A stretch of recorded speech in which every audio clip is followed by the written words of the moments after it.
At 0730 on January 29, 1945, First Sergeant Leonard Funk walked around a snow-covered building in Holzheim, Belgium, carrying a Thompson submachine gun that weighed almost as much as he did, watching 80 German prisoners stand in a farmhouse yard that should have been under American control. 28 years old, 7 months of combat since Normandy, zero intention of surrendering. The German patrol had freed 80 prisoners and overwhelmed 4 American guards in the last 20 minutes. Funk stood 5 feet 5 inches tall, weighed 140 pounds in full combat gear. Every man in the 82nd Airborne knew the numbers.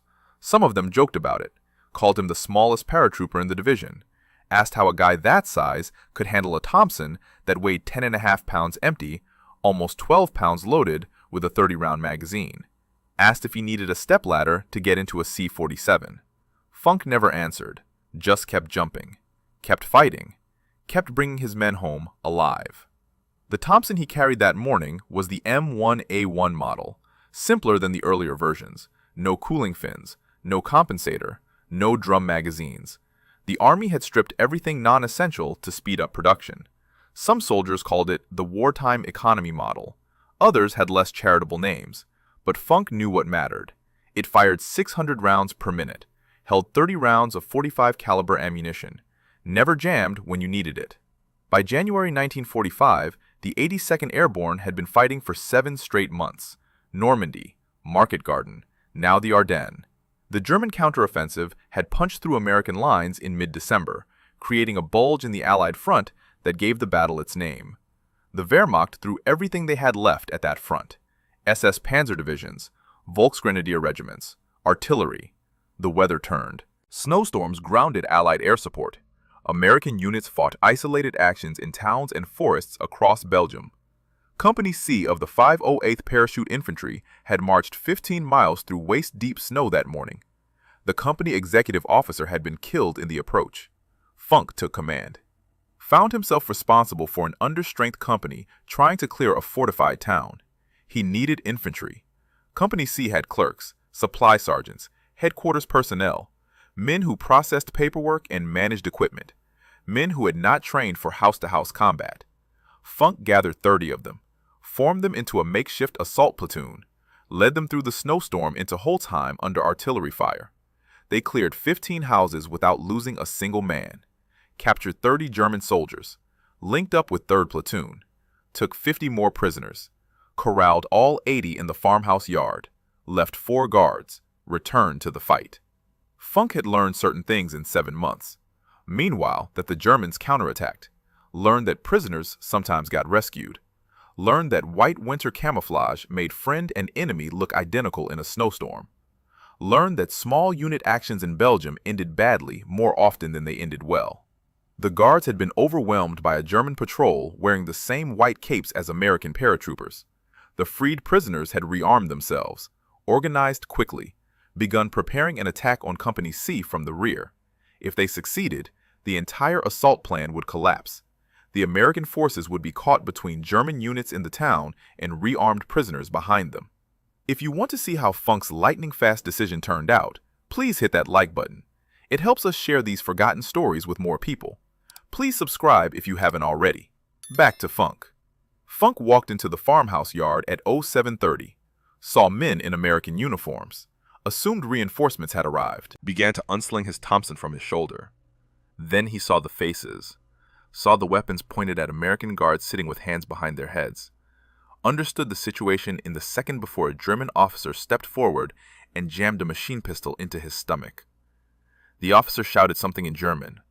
Funk spoke no German, had never learned, never needed to. You didn't need to speak German to jump out of airplanes, or clear houses, or bring men home alive.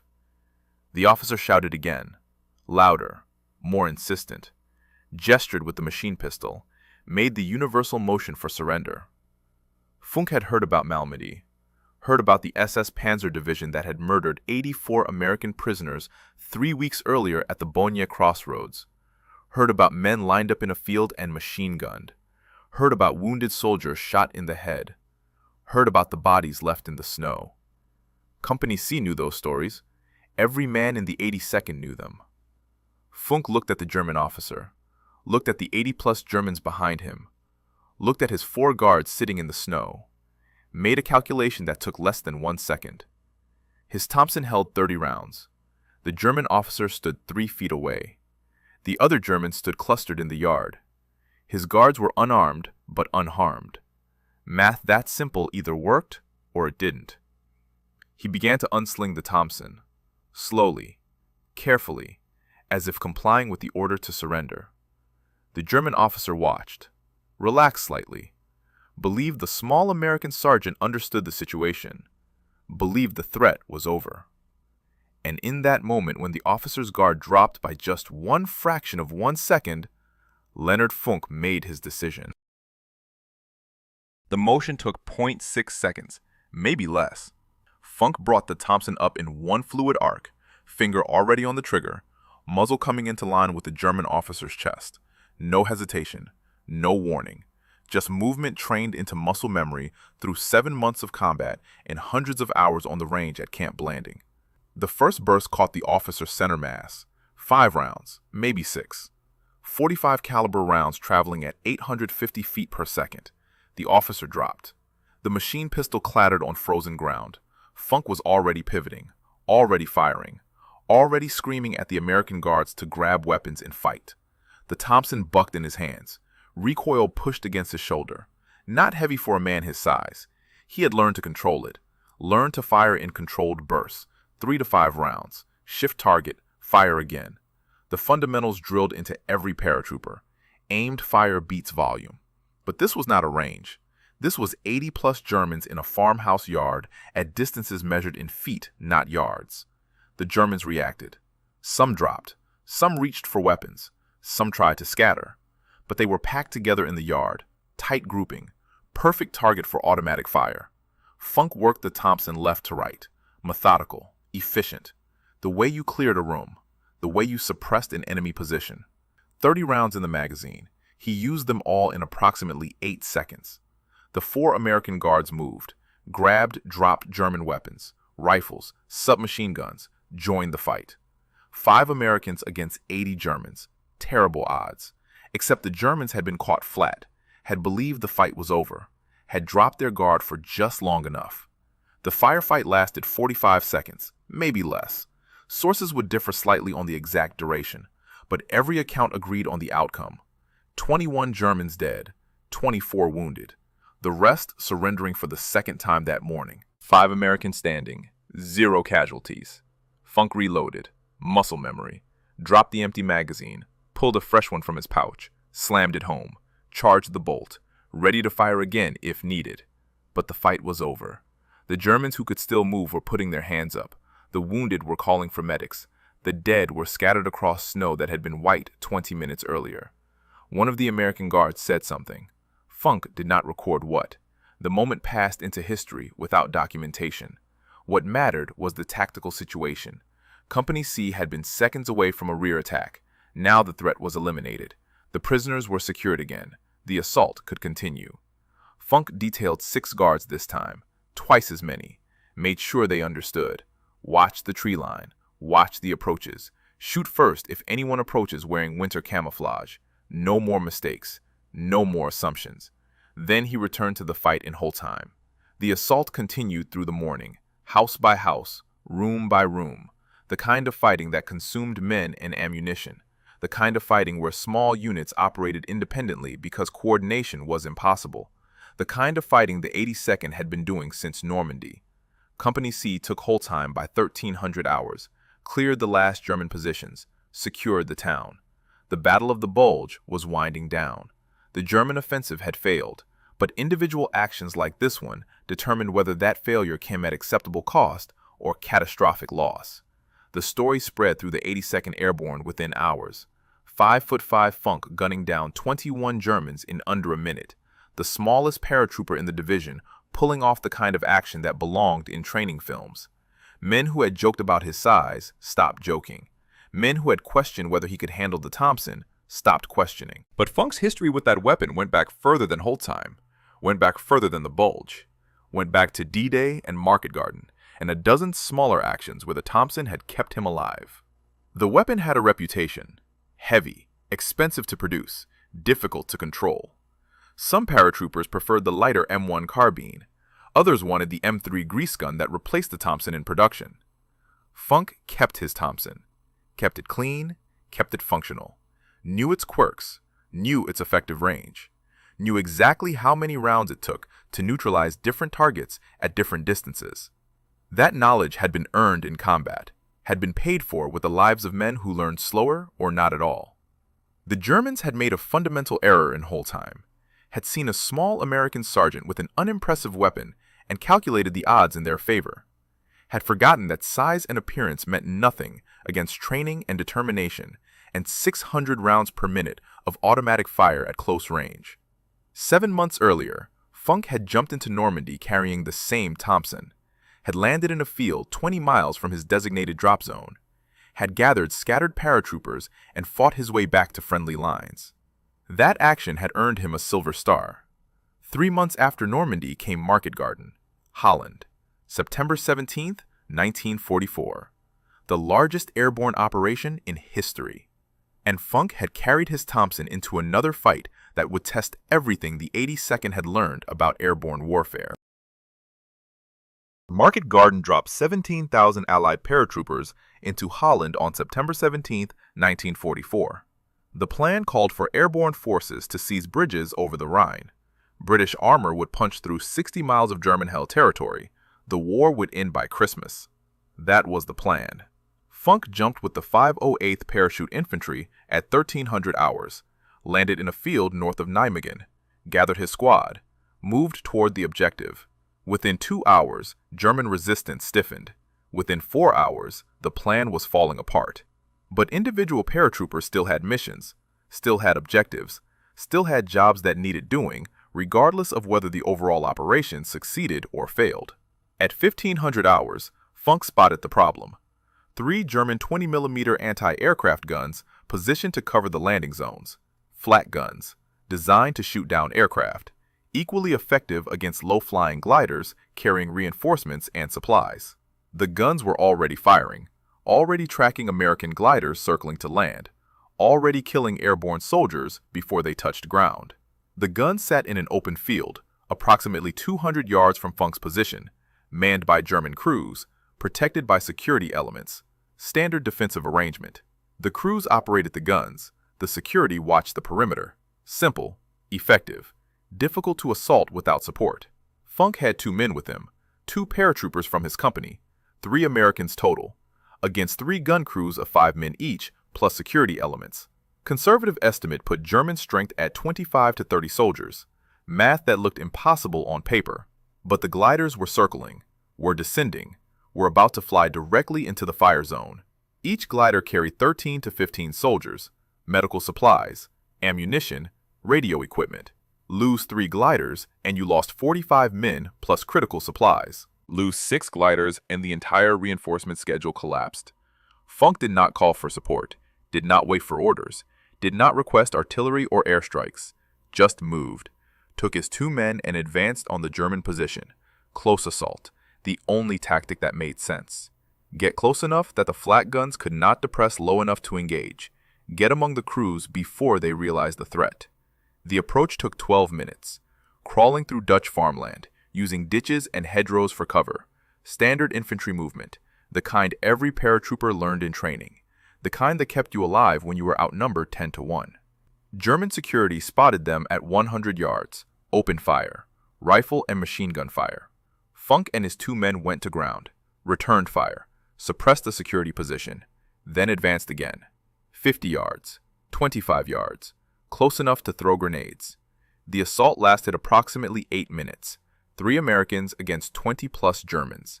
Funk led from the front, used the Thompson the way it was designed to be used. Close quarters combat, automatic fire at ranges measured in yards. The weapon that had been too heavy for some paratroopers, too expensive for mass production, too complicated for field maintenance, but perfect for this exact situation.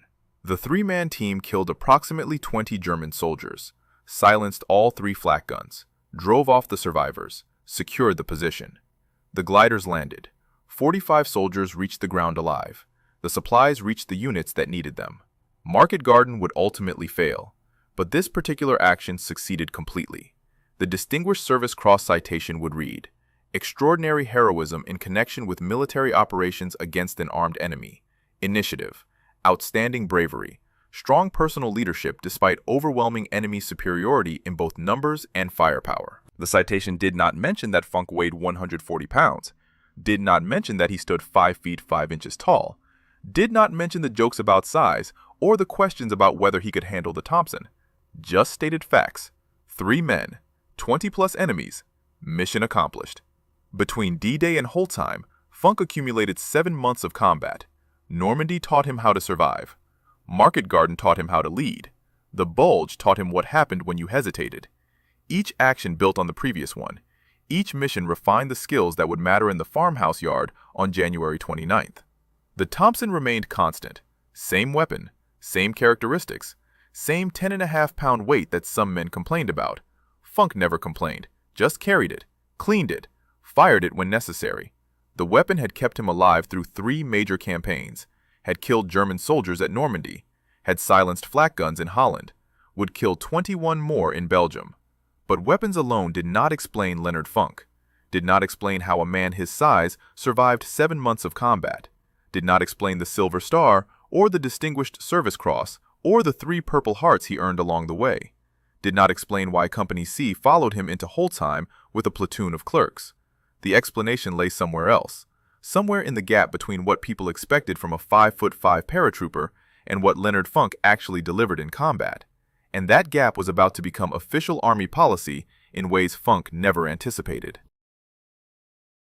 The Army studied what happened at Holzheim, studied it the way they studied every successful small unit action, debriefed Funk, debriefed the 4 guards, documented the timeline, calculated the ammunition expenditure, analyzed the tactical decisions, converted individual heroism into lessons that could be taught to other soldiers. The report noted specific details. Funk had fired 30 rounds in his initial burst, had reloaded under fire, had directed the 4 guards to arm themselves with captured weapons, had maintained fire discipline throughout the engagement, had assessed the tactical situation and resumed the assault on Holzheim immediately after securing the prisoners. Standard after-action documentation, the kind that filled filing cabinets at division headquarters. But one detail stood out.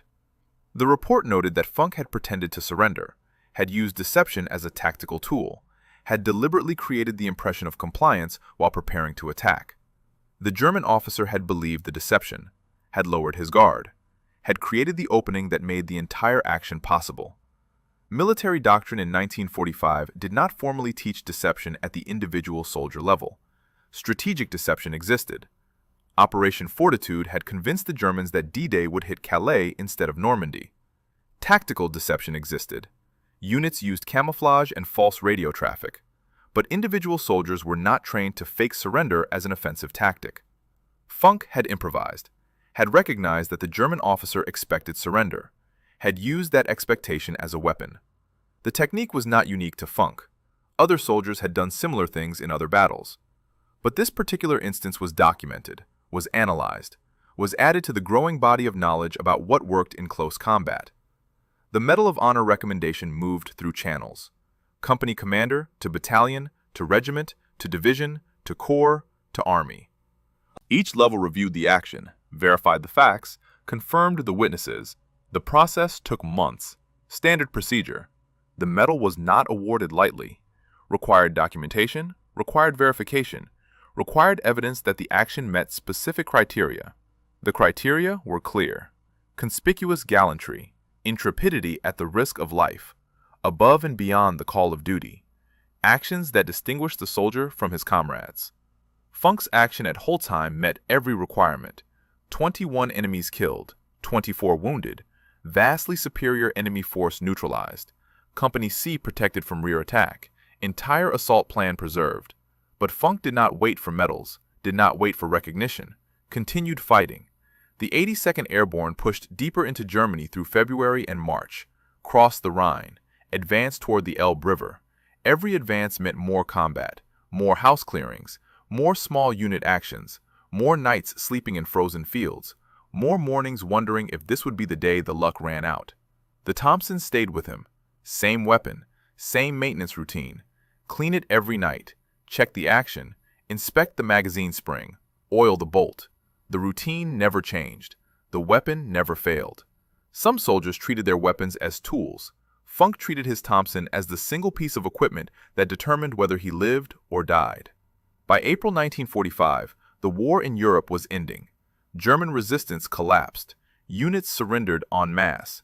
The 82nd reached the Elbe River, stopped, waited. The plan called for Soviet forces to take Berlin. American forces would hold position. After 11 months of continuous combat since D-Day, the 508th Parachute Infantry finally stopped moving forward. Funk had survived.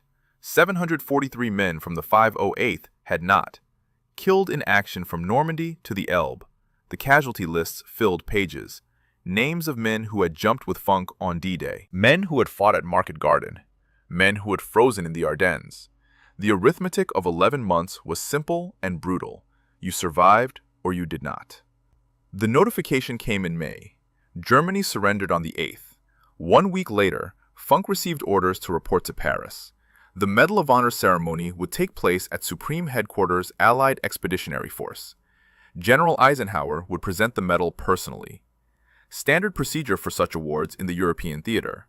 Funk traveled to Paris, received the medal, shook hands with generals, posed for photographs, answered questions from reporters who wanted to know how a 5'5" sergeant had killed 21 Germans in 45 seconds. The questions always focused on size, always emphasized the physical disparity, always made it sound like some kind of miracle. But there was no miracle, just training, just experience, just 743 dead paratroopers who had taught Funk what worked and what did not. The Thompson had worked, the deception had worked, the willingness to fight against impossible odds had worked. And on January 29th, in a Belgian farmhouse yard, all of those elements had converged in 45 seconds that would define Leonard Funk for the rest of his life. A life that was about to take a turn he never expected when he received new orders in June 1945. Funk received his discharge papers in June 1945. Honorable discharge. 4 years of service, 11 months of combat. The paperwork listed his awards: Medal of Honor pending, Distinguished Service Cross, Silver Star, Bronze Star, Purple Heart with 2 oak leaf clusters. The list filled half a page. The discharge clerk who processed the paperwork looked at Funk, looked at the awards list, asked if there had been some kind of mistake. No mistake, just Leonard Funk going home. The formal Medal of Honor presentation happened on September 5, 1945. White House, Washington. President Harry Truman presiding. Funk stood in the East Room wearing his dress uniform, still 5 feet 5 inches tall, still 140 pounds, still looked like someone had made a clerical error putting him in front of the President of the United States. Truman read the citation, detailed the action at Holzheim. 21 enemies killed, vastly superior force neutralized, Company C saved from rear attack. The language was formal, official, stripped of the chaos and violence that had filled those 45 seconds in Belgium, made it sound planned, deliberate, like something from a training manual instead of improvised desperation in a farmhouse yard. Truman placed the medal around Funk's neck, shook his hand, reportedly said he would rather have the Medal of Honor than be President of the United States. Whether Truman actually said those words remains uncertain. The quote appears in some accounts, but not in official transcripts. What matters is that Truman understood what the medal represented, understood the gap between political leadership and combat leadership, understood that being president meant giving orders, while being a Medal of Honor recipient meant executing them under conditions where execution might mean death. Funk returned to Pennsylvania, to Braddock Township, to the same streets where he had grown up. The town organized a parade. Local officials gave speeches, newspapers ran stories. The small-town kid who had become the most decorated paratrooper in American history. Standard homecoming narrative, the kind that played out in thousands of American towns in 1945 and 1946. But Funk did not fit the standard narrative, did not talk about the war, did not describe the combat, did not explain how he had killed 21 Germans or silenced 3 flak guns or survived 11 months when 743 men from his regiment had not. Just said, thank you, accepted the recognition, moved forward. He had enlisted in June 1941, 24 years old, working as a clerk, living with his mother in Wilkinsburg. No particular military ambition, no family tradition of service, just a young man watching Europe burn and understanding that America would eventually join the fight. Better to enlist on your own terms than wait for the draft. Basic training at Fort Meade, standard infantry instruction, then airborne school, Camp Blanding, Florida, learning to jump out of perfectly functional aircraft, learning to assemble after landing scattered across miles of terrain, learning that airborne forces operated differently than regular infantry, smaller units, more independence, higher casualties. The training had been brutal, designed to eliminate men who could not handle the physical demands. Funk was small, was light. Every instructor assumed he would wash out, assumed the jumps would break him, or the physical training would exhaust him, or the combat simulations would expose his limitations. But Funk completed every phase, passed every test, earned his jump wings, got assigned to Company C, 508th Parachute Infantry Regiment. The regiment shipped to England in late 1943, became part of the 82nd Airborne Division, trained for the invasion, studied maps of Normandy, practiced landing operations, prepared for D-Day without knowing the exact date or location, just knowing it was coming, knowing that airborne forces would jump first, knowing that casualties would be high. Everything that happened after D-Day built on that foundation, the training, the preparation, the understanding that airborne soldiers operated with minimal support in maximum danger. Funk had not been special at Camp Blanding, had not stood out, had not earned early promotion or recognition, just learned the fundamentals and applied them when they mattered. The transition to civilian life proved harder than the transition to military life. Funk took a job with the Veterans Administration, Pittsburgh Regional Office, processing claims, helping soldiers navigate the bureaucracy. The work was important, necessary, but it was not combat, was not leading men, was not making split-second decisions that determined who lived and who died. He married Gertrude, had 2 daughters, bought a house in McKeesport, lived quietly. The most decorated American paratrooper of World War II, working a desk job in Pennsylvania, processing paperwork for veterans who had their own stories, their own medals, their own 45 seconds that defined their lives. But the Army was not finished with Leonard Funk. In 1950, 5 years after his discharge, new orders arrived. Orders that would give him one final recognition that connected his wartime service to his peacetime work in ways he never anticipated. The Army appointed Funk an honorary first lieutenant in the Army Reserves in 1950. Recognition of his service as acting executive officer for Company C during December 1944 and January 1945, the appointment carried no active duty requirement, no obligation to serve, just formal acknowledgement that a first sergeant had performed command duties typically reserved for officers. That leadership under fire deserved recognition 5 years after the fact. The appointment meant something specific in 1950. The military was restructuring after the demobilization, trying to retain institutional knowledge, trying to preserve the lessons learned in combat. Men like Funk represented that knowledge, represented what worked when doctrine met reality. The Army wanted that experience documented, preserved, available for the next war, because there would be a next war. Korea proved that in June 1950. American forces deployed again, fought again. The 82nd Airborne did not jump into Korea, did not repeat the airborne operations of World War II, but the lessons learned from Normandy to the Elbe informed how American forces fought in 1950 and 1951. Funk stayed in Pittsburgh, stayed at the Veterans Administration. His work there mattered in ways combat never could. Veterans came to the office with questions, with problems, with injuries visible and invisible. They needed help navigating disability claims, needed assistance finding jobs, needed someone who understood what they had experienced. Funk understood, had jumped into Normandy, had fought through Market Garden, had frozen in the Ardennes, had killed men at distances measured in feet, had watched friends die, had survived when survival seemed statistically impossible. That understanding meant everything to the veterans who walked through his door. The work was bureaucratic, paperwork, forms, regulations, the same kind of administrative process that kept any large organization functioning. But each form represented a person. Each claim represented a life disrupted by service. Each decision determined whether a veteran received the support he had earned or got lost in the system. Funk advanced through the Veterans Administration, became Division Chief of the Pittsburgh Regional Office, supervised other administrators, made policy decisions. The small paratrooper who had led clerks into combat at Holzheim now led administrators in peacetime. Different mission, different stakes, but leadership remained consistent regardless of context. The decades passed. The 50s became the 60s. Vietnam replaced Korea. A new generation of veterans filed new claims, brought new problems.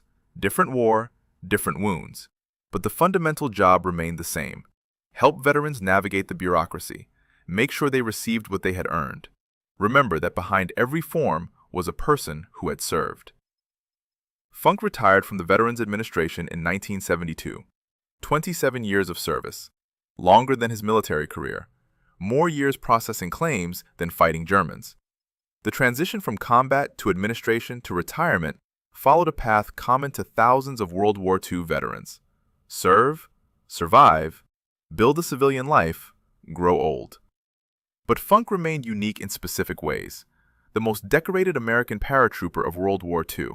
The only living Medal of Honor recipient from the 82nd Airborne Division who had served in that war.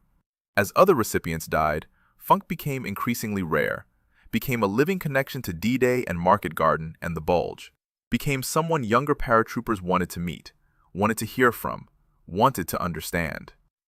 He did not talk much about the war, did not give speeches, did not attend many military events, just lived quietly in McKeesport with Gertrude, raised his daughters, worked in the garden, watched the neighborhood change, watched America change, watched the world move further away from 1945 with each passing year. The 82nd Airborne remembered him, named a fitness facility at Fort Bragg after him, added his name to the division's Hall of Fame, recognized that Leonard Funk represented something specific about airborne warfare, about leadership, about what happened when ordinary men faced extraordinary circumstances and chose to fight instead of surrender. The Thompson that Funk had carried was long gone, turned in when he mustered out, sent to a depot, probably scrapped or sold as surplus.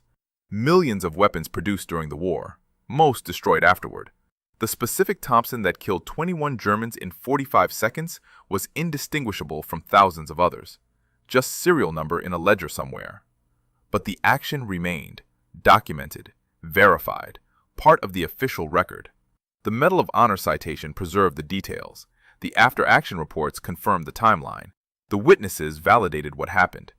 Future soldiers would study Holzheim, would analyze Funk's decisions, would learn from what worked on January 29, 1945. And as Funk aged, as the years accumulated, as the distance from that farmhouse yard grew longer, one question became increasingly relevant. What did 45 seconds of violence in Belgium mean when measured against decades of peacetime service? What mattered more? The moment when Leonard Funk killed 21 men? Or the 27 years when he helped thousands of veterans rebuild their lives?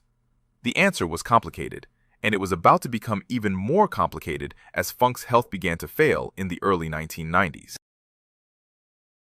Cancer came in 1992. Diagnosis in spring. Terminal. The kind that gave you months, not years. Funk was 75 years old, had survived D-Day and Market Garden and the Bulge, had survived 45 seconds in a Belgian farmhouse yard when survival seemed mathematically impossible. But you do not survive cancer the way you survive combat. Different enemy, different odds. The news spread through the 82nd Airborne community, through veteran organizations, through the network of men who had jumped into Normandy or Holland, or who had simply heard the stories and understood what Leonard Funk represented.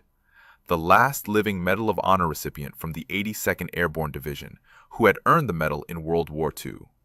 When Funk died, that particular connection to history would die with him. The statistics were clear by 1992. The 82nd Airborne had earned 5 Medals of Honor during World War II. Alvin York had earned his in World War I. 6 total Medals of Honor across both wars. 5 of the World War II recipients were already dead. York had died in 1964. That left Funk. One man, one living link to the division's combat history in Europe. The military keeps careful records of such things, tracks Medal of Honor recipients, documents their service, preserves their stories. The Congressional Medal of Honor Society maintains a database, lists every recipient, provides biographical details, notes date of death. As of 1992, 398 living Medal of Honor recipients remained from all American wars, World War II, Korea, Vietnam, peacetime actions. Funk was one of 398, but he was the only one from the 82nd Airborne who had jumped into Normandy. The numbers told a specific story. Approximately 16 million Americans had served in World War II. 464 Medals of Honor were awarded for actions in that war. Of those 464, fewer than 100 recipients remained alive in 1992. The mathematics of mortality were simple. Men who had been 25 in 1945 were 72 in 1992. Age and illness were claiming that generation at accelerating rates.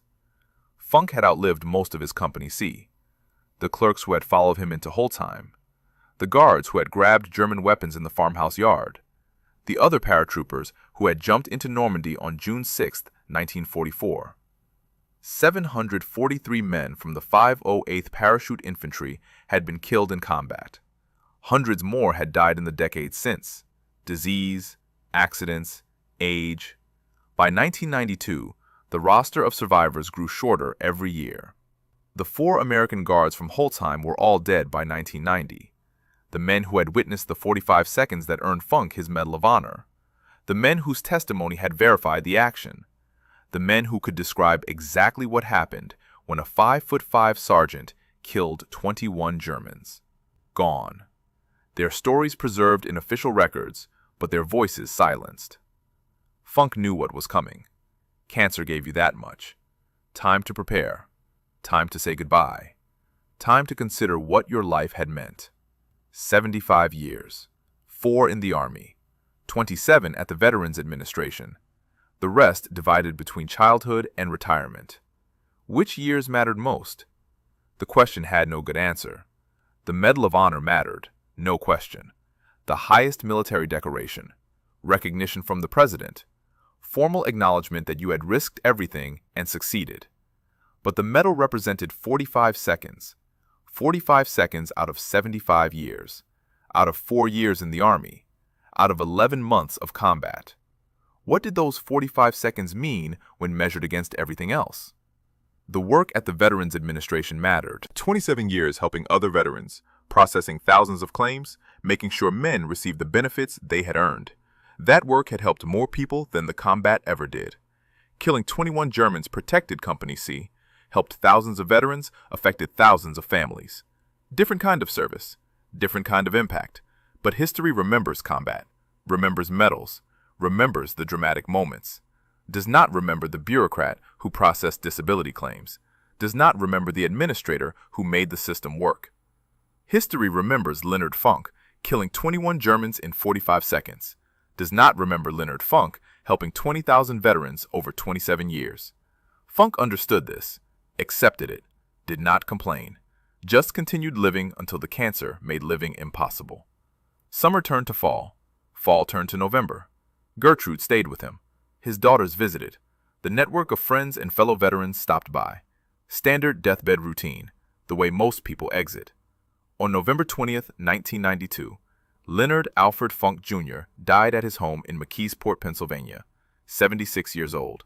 Last living Medal of Honor recipient from the 82nd Airborne Division from World War II.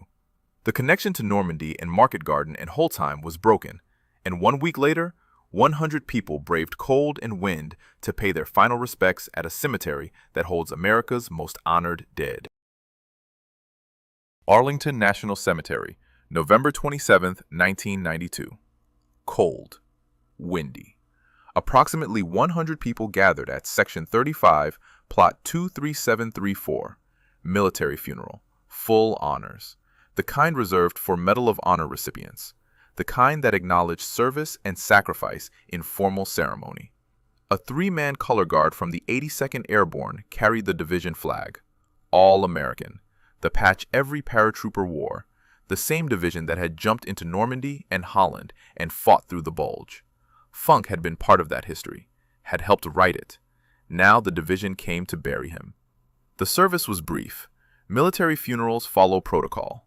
Rifle salute, taps, flag folding. The rituals remained consistent regardless of rank or decoration, private or general, Medal of Honor or no medal. Everyone received the same ceremony, the same recognition, the same final respect.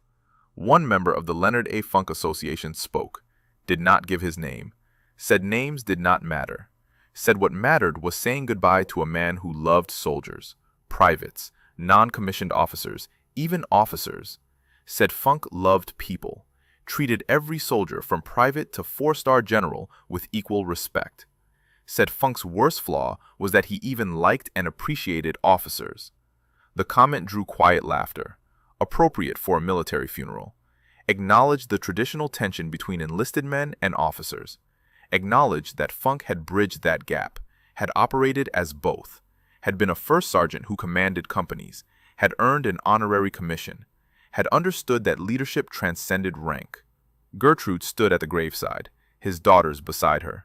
The family that Funk had built in the decades after Holzheim, the life he had lived when the combat ended, the years that outnumbered the months in uniform, but would always be overshadowed by 45 seconds in Belgium. The cemetery held 400,000 graves, soldiers from every American war, Civil War, Spanish-American War, World War I, World War II, Korea, Vietnam.